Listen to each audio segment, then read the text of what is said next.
안녕하세요. 달입니다.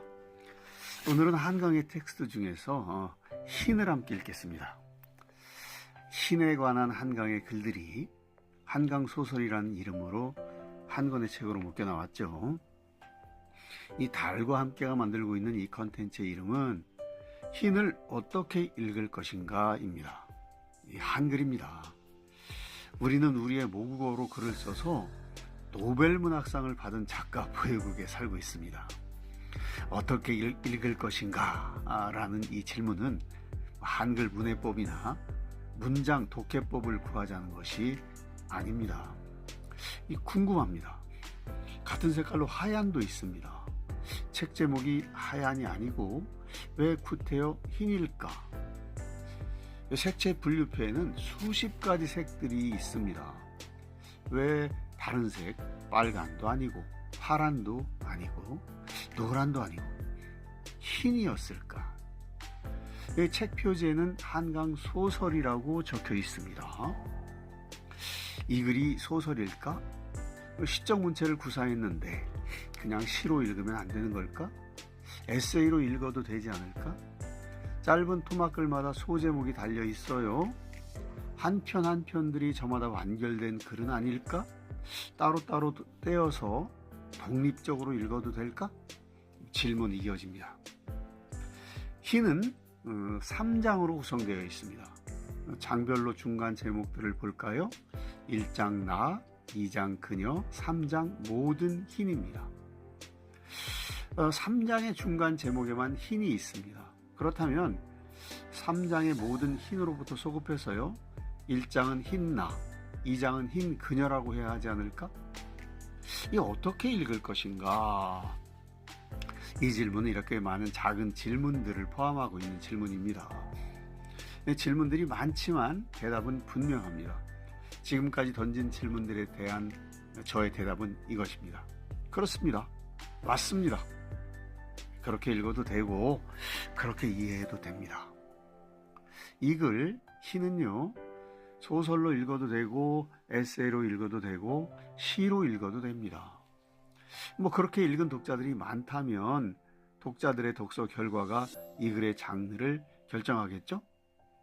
이 장르 규칙이란 없는 규칙입니다. 장르 규칙이라는 게 만약에 있다 해도 그것은 위반당하기 위해 존재하는 규칙입니다. 규칙을 위반당하고 장르를 새롭게 규정하는 새로운 작품이 등장한다면 오히려 축복인 그런 규칙입니다. 천재 작가들은 대부분 장르 파괴자였습니다. 한강 작가는 역시 노벨문학상을 탈 만한 작가입니다. 흰은 단상을 모아놓은 글들입니다. 단상들을 모아놓은 글입니다. 이 모음의 형식으로 보면 롤랑 바르트의 사랑의 단상과 유사하죠. 다른 점이 있다면 롤랑 바르트의 단상들이 서로에 대해 독립적이면서 그래서 각각의 단상들이 파편적이라면요, 한강의 흰은 다 그런 건 아니지만 거의 대부분의 단상들이 서로 연결되면서 서사의 흐름을 만들고 있다는 점입니다. 그런데 이런 성격들이 역설적인 독서를 요청하죠. 롤랑 바르트의 단상들은 독립적이고 파편적이기에 그 조각들을 모아서 퍼즐을 맞추면서 읽어야 합니다. 그러면 롤랑 바르트의 또 다른 책의 제목인 텍스트의 즐거움에 빠지게 됩니다. 텍스트의 즐거움. 예를 들어서 기다림, 감추기, 처신, 방황들에 대한 롤랑 바르트의 단상을 저마다 읽고요, 이것들을 모아서 사랑의 모자이크를 만들면 어떨까요? 롤랑 바르트의 에로티시즘은 황홀합니다. 흰의 단상들에는 작가가 이미 그려놓은 서사의 맥락들이 있어요. 예를 들어 작가가 소년이 온다를 집필하고 나서 폴란드 작가의 초청을 받아 바르샤바로 간 내력, 또 거기서 만난 역사와 사람들과 풍경들, 영혼들이 그렇습니다. 또 이 글의 중심 테마 스토리이기도 하죠. 어려서 죽은 아기, 그녀와 작가로 짐작되는 나의 이어진 삶들입니다. 그 맥락들은 눈에 쉽게 들어오죠. 그래서 역설적으로 한 편 한 편에 깊이 주목하면서 또 시간을 많이 쓰면서 읽어야 합니다. 독자가 시간을 많이 쓰며 읽어야 작가가 단상 흰을 쓰며 공들인 시간이 보입니다. 시간을 들여 사유한 흔적들, 그 내밀한 속살들이 만져지죠. 만져보면 흰은 흰 것인데 그 안에서 독자는 색채 분류표에 들어있는 수십 가지 색깔보다 더 많은 색깔들을 감각할 수 있습니다. 책 79쪽 백목련이라는 소제목을 담고 있는 단상을 볼까요? 전문을 한번 읽어보겠습니다. 네, 소설 전문입니다. 백목련. 25, 24살의 대학 동기 둘이 비슷한 시기에 죽었다. 버스 전복 사고와 군부대 사고로. 이듬해 이른 봄 같은 학번 졸업생들이 십시일반으로 기금을 만들어 문학 수업을 듣던 강의실이 내려다 보이는 언덕에 어린 백목련 두 그루를 심었다. 여러 해 뒤 그 생명, 재생, 부활의 꽃나무들 아래를 지나다 그녀는 생각했다. 그때 왜 우리는 하필 백목련을 골랐을까? 흰 꽃은 생명과 연결되어 있는 걸까? 아니면 죽음과? 인도 유럽어에서 텅 빔과 흰빛, 검음과 불꽃이 모두 같은 어원을 갖는다고 그녀는 읽었다. 어둠을 안고 타오르는 텅 빈 흰 불꽃들, 그것이 3월에 짧게 피는 백목련 두 그루인 걸까? 네, 백목련이라는 작가의 글을 읽었습니다. 백목련, 흰 꽃나무입니다. 젊어서 죽은 두 영혼을 기리기 위해 백목련 나무 두 그루를 심었고요. 글 쓴 사람은 그 나무 아래를 지나며 생각합니다. 텅 빔, 흰빛, 검은, 불꽃이 모두 같은 어원을 갖고 있습니다. 백목련 꽃은 어둠을 안고 타오르는 텅 빈 흰 불꽃들이라고 묘사되어 있습니다. 그러니까 이 꽃에는 흰색과 검은색, 빨간색이 모두 들어있습니다. 온갖 색들로 꽉 채워져 있는데 동시에 텅 비어 있습니다. 왜일까요? 여기서 독자는 오랜 시간을 보내면서 작가가 걸어간 그 나무 아래를 서성여야 합니다. 책의 페이지를 그냥 넘겨서는 안 됩니다. 시간이 흐릅니다. 소리 없이. 흰색은 흰색 하나가 아니라 여러 가지 색이 되었습니다. 시간이 더 흐릅니다. 소리 없이 소리가 나는 듯이요. 색들이 표면을 벗어나서 입체를 이루고 형상을 만듭니다. 입체의 형상으로 3차원에 솟아난 존재들이 말을 걸기 시작합니다. 작가가 시간을 들여 사유하며 만난 죽은 영혼들과 죽은 영혼들을 애도하는 살아있는 영혼들입니다. 달과 함께는 이 지점에서 한강 작가의 힘이 자극하는 또 다른 사유의 흐름을 따라갑니다. 소설가 박상용 선생이 기다리고 있습니다. 전라북도 장수 출신, 캐나다와 한국을 오가면서 모국어를 부둥켜 안고 소설을 쓴 사람, 가장 한국적인 소설을 썼고 또 가장 인류적인 문제와 대결한 작가, 가장 유명해져 있어야 하고 또 가장 많은 독자를 만나야 마땅한 작가입니다. 근데 대중들에게는 아직 낯섭니다. 안타깝죠. 오늘은 짧게만 언급하고 넘어가겠습니다. 박상용 선생은 지금 막 우리가 한강의 흰에서 만난 흰, 또 검은, 또 붉은색들을 생명신화의 상징으로 승화시켰습니다.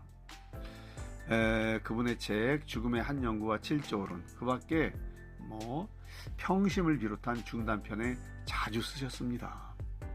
이 선생에 따르면 생명 있는 존재는 몸의 우주에서 말씀의 우주, 그리고 마음의 우주를 향해 진화합니다. 그런데 이 각각의 우주의 색깔이 검은색, 흰색, 붉은색입니다. 그리고 마침내 도달한 경지는 텅 빈 충만입니다. 여기 간과하지 말아야 할 것은 모든 우주들이 서로 분리되어 있는 것이 아니라 이어져 있다는 점입니다. 안으로 이어져 있습니다. 밖으로가 아니라요. 앞서 한강 작가의 흰에서 본 세 가지 색이 함께 모여 있는 꽃을 환기해 봅니다. 그 꽃도 텅 비어 있었고 또 충만했습니다. 이 박상중 선생의 상징과 한강 작가의 사유는 어느 지점에서 만납니다. 박상중 선생은 저승의 꽃밭에 앉아서 자기를 대신해서 노벨문학상을 받은 한강 작가를 축하하며 막걸리를 여러 잔 드셨을 것입니다. 선생의 대작 7조로는 라틴어로 마무리됩니다. 그리고 각주에서 영어로 번역해 놓으셨는데요. 이렇습니다. Now I have written so much for Christ. Give me a drink. 였습니다. 해석은 독자분들이 나름대로 해보시기 바랍니다.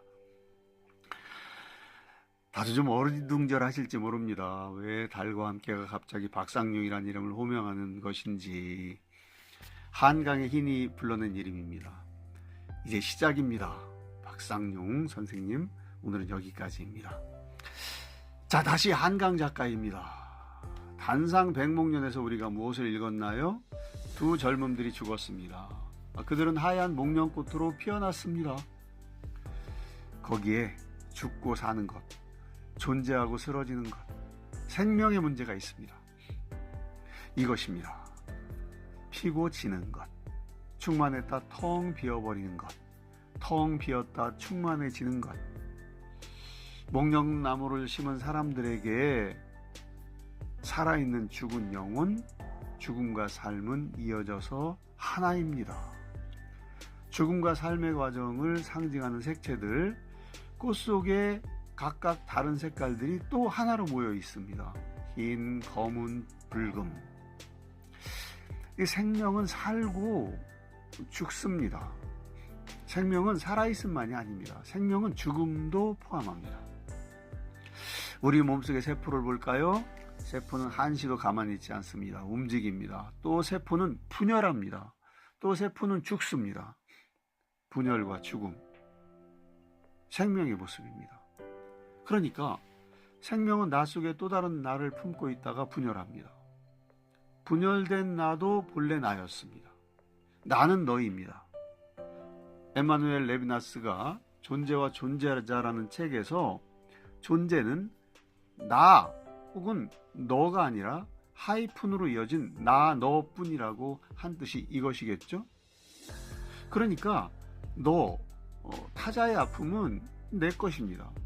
너, 타자의 죽음은 내 것입니다. 나는 살아있습니다. 그러니까 타자의 죽음은 곧 살아있는 내게 있습니다. 죽음은 살아있음입니다. 그래서 타자의 고통도 상처도 내 것입니다. 너를 그렇게 나로 수긍하고 받아들이고 그렇게 하는 것, 그것이 애도입니다. 작가 한강은 많은 텍스트들에서 너, 타자인 언니, 또 너들, 타자인 광주, 또 너들, 타자인 폴란드를 끝없이 내 것으로 끌어안습니다. 이 끌어안음이 확장됩니다. 이것이 한강 작가가 펼쳐 보이는 생명의 존재론입니다. 신의 생명의 존재론은 또 확장됩니다. 나 너에서 인간 밖으로 나아갑니다. 무기물, 비물질도 생명입니다. 작가는 흰돌을, 모래를 얇은 종이의 앞과 뒤를 사유하고요. 반짝임에서 생명을 봅니다. 눈의 결정도 생명입니다. 무기물도 존재하다 사라집니다. 존재하다 사라진다? 이런 인식 위에서 우주가 하나입니다. 그러니까 우주 안에서 생명 아닌 것이 없습니다. 우주를 말하는 것에 대해서 다소 너무 추상적이라고 의아해하는 분이 있지만 우주는 이 생명 자체인 것입니다. 아주 구체적인 것입니다. 흰은 결국 생명의 노래입니다. 왜 하얀이 아니고 흰이었냐고요? 저 위에서 그런 질문을 던진 기억이 납니다. 하얀은 표면의 하얀, 그냥 하얀이지만 흰은 깊은 하얀입니다. 흰은 하얀도 품습니다. 흰은 우주 생명의 노래이기 때문입니다. 자, 저 위에서 던진 질문에 대답해야 될 차례입니다. 너무나 멀리 달려와서 잊고 있었던 질문이 있죠. 1장은 나, 2장은 그녀, 3장은 모든 흰. 이 3장에만 들어있는 흰을 1장과 2장에도 붙여야 하지 않을까? 그렇습니다. 다시 맞습니다. 흰 나, 흰 그녀, 모든 흰입니다. 책 36쪽을 한번 읽어보겠습니다. 제목은 그녀입니다. 1장에 있는데 그녀, 그 아기가 살아남아 그 젖을 먹었다고 생각한다. 악착같이 숨을 쉬며 입술을 움직거려 젖을 빨았다고 생각한다. 젖을 떼고 쌀죽과 밥을 먹으며 성장하는 동안, 그리고 한 여자가 된 뒤에도 여러 번의 위기를 겪었으나 그때마다 되살아났다고 생각한다. 죽음이 매번 그녀를 비껴갔다고, 또는 그녀가 매번 죽음을 등지고 앞으로 나아갔다고 생각한다. 죽지 마, 죽지 마라 제발. 그 말이 그녀의 몸속에 부적으로 새겨져 있으므로 그리하여 그녀가 나 대신 이곳으로 왔다고 생각한다. 이상하리만큼 친숙한 자신의 삶과 죽음을 닮은 도시로. 1장에 들어있는 단상인데 이 단상의 제목이 2장의 중간 제목인 그녀입니다. 그러니까 2장의 중간 제목을 1장의 끄트머리쯤의 단상으로 미리 가져왔습니다. 나 대신 그녀가 왔습니다. 나와 그녀는 연결되어 있습니다. 그런데요, 내가 끝나는 지점에서 그녀가 있어서 이어 달리기에 바톤을 받아 달리는 게 아닙니다. 그녀는 이미 나라는 존재 안으로, 존재 속으로 깊이 들어와 있습니다. 내 안에 또 다른 나, 그녀가 세포 분열하듯 분열해서 나를 이어갑니다. 다시 써봅니다. 그녀와 나는, 나와 타자는, 모든 존재들은, 세포와 세포들은 몸 바깥에서 살을 맞대고 이어져 나가는 것이 아니라요, 몸 안에 함께 있다가 나뉘어서 분열되어서 또 이어져 나가는 것입니다. 그러다가 회귀합니다. 죽음으로 돌아갑니다. 거기가 흰 자리입니다. 그러니까 모두가 흰 것입니다. 모두가 희면서 그 안에 검은, 붉은, 노란, 파란 모든 것들이 들어있죠. 3장의 제목처럼 모든 흰입니다. 3장은 그래서 출발로 다시 회귀하죠. 어렸을 때 죽은 아이, 그 자신이었을 그 아이, 흰의 처음에 아이를 위해 준비했던 베네솥은 수위가 되었고요, 강보는 관이 되었습니다. 그런데 작가는 외칩니다. 죽지 마라 제발. 우리가 소설, 광주의 소설 소년이 온다에서 들었던 목소리입니다. 흰을 어떻게 읽을 것인가? 달과 함께는 이렇게 읽었습니다. 달과 함께는 아주 쉬운 데서부터 출발했습니다. 이 책의 제목 흰이 왜 흰인가? 중간 제목은 왜 나, 너 모든 흰인가? 이 글은 소설인가, 시인가, 에세이인가? 그리고 여기까지 왔습니다. 하지만 이렇게 읽는 것은 달과 함께의 읽음입니다. 수많은 다른 읽음이 있을 수 있습니다. 또 있어야 합니다. 예를 들어서 우리는 흰을 시로도 읽어야 합니다. 일찍이 질 둘레지는 그의 박사학위 논문 차이와 반복의 한 구절에 이렇게 썼습니다. 김상환 선생이 번역한 민음사판 27쪽입니다. 시를 가슴에 새겨야 하는 것은 우연이 아니다. 머리는 교환의 기관이지만 심장은 반복을 사랑하는 기관이다. 시를 가슴에 새겨야 하는 것은 우연이 아니다. 머리는 교환의 기관이지만 심장은 반복을 사랑하는 기관이다. 네, 시는 반복해서 읽어야 합니다. 가슴으로 읽어야 합니다. 그래서 사람들은 흰을 소리내어 낭독하며 읽습니다. 노래하듯 반복해서요. 새기면서, 심장에 새기면서, 그리고 뇌수에도 새기면서. 이 슬픈 소설이 이 아픈 에세이가, 이 시극한 시가 사람들의 많은 입에서 저마다의 다른 애도의 소리로, 사랑의 소리로 세상에 울려 퍼지고 있습니다. 좋은 글은 수많은 읽음으로 열려 있는 글입니다. 텍스트의 즐거움은 그치지 않습니다. 흰은 흰과 더불어서 색채 분류표에 나온 색깔들보다 훨씬 더 많은, 이제는 헤아리기조차 어려운 색들을 품고 있습니다. 그래서 이 질문은 다시 회귀합니다. 질문을 퍼부을수록 더 즐거워지는 질문. 흰을 어떻게 읽을 것인가? 흰을 어떻게 읽을 것인가?